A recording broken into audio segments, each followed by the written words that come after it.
Michel Ndahinduka utanze pase. Tanze pase kwa Ndahinduka turebe. Tanga pase hariya. Igitego!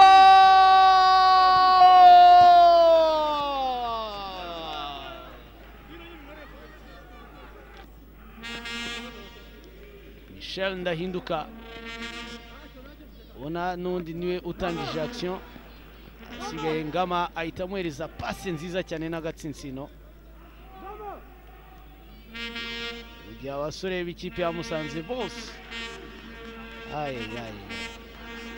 wareba umwanya distance iri hagati ya Shyaka Philbert yahise bakora attention igitego cya kabiri nta muhanga Tumaine Titi ahise yandika igitego cya kabiri anga ku ishoti rikomeye cyane. Basi imeshindwa kuwika dakika hizi, lakini tusubiri, bado ni mapema, lakini mabao mawili mfululizo maajabu. Okay, bado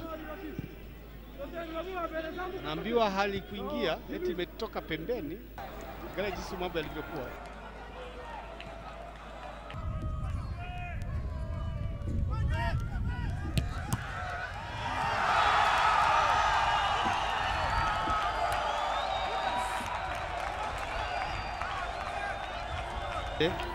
Suiza kwa mugenzi we hariya François. Gitego!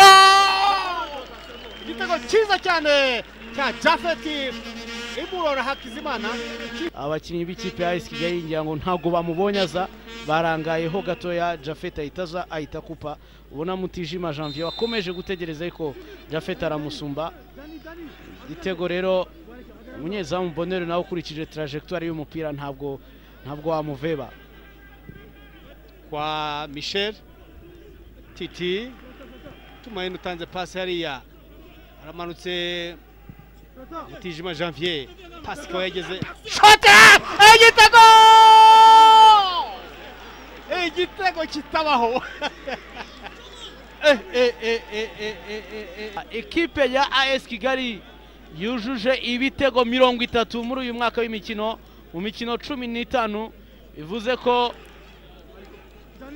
Bivuze ko iyi ekipe ya AS Kigali nibura buri mukino kugeza muri aka kanya karenzi yinjiza ibitego 2 muri Azam Rwanda Premier League 2017 2018. Shoti rikomeye cyane.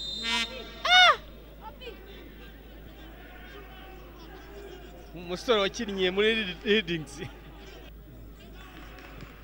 Urudishwa na Jean Habyarimana hadi kwa Suleimani. Suleimani anakwenda. Suleimani atoa pasi murua pale. Yatari katika lango. Anauma goal!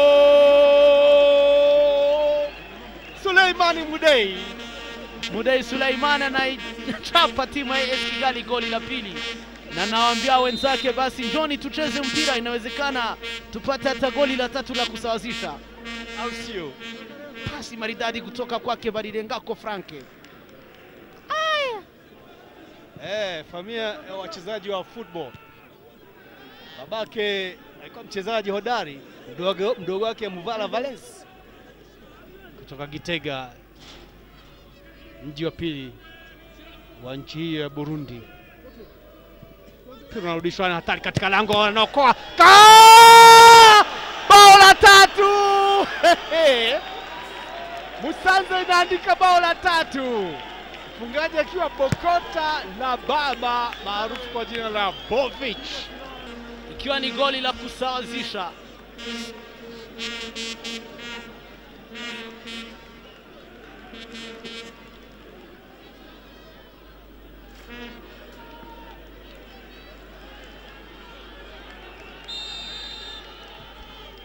Wanaonyesha jinsi walivyofunga bao la kubahatisha, lakini iki ni igitego cya 3 rero nkuko mubibona cya Musanze. Barerekana uburyo Bokota Alabama atsinze. Okay, uwo ni Suleimani Mudei cenga nawe ageze aho yicenga yanyereye.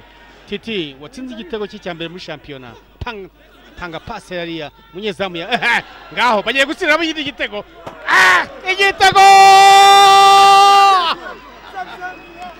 Igitego cya Kanano. AS Kigali igitego gitsinzwe na Ndarusanze Jean Claude tishimye uburyo barimo igice gutsinda. cya kabiri kimaze kubonekamo ibitego bitaryoshye. Urabona yari yawufashe kapiteni bamushyira hasi nawe. kapiteni arakuruye ariko asanga 0. Nicyo kikwereka nyine rutayizamu utyaye uba uri hafi. Ibitego murumva bimaze kuba bingahe? 7 kandi ku munota 52. Nibyo navuze nti mu by'ukuri ku mpande zombi.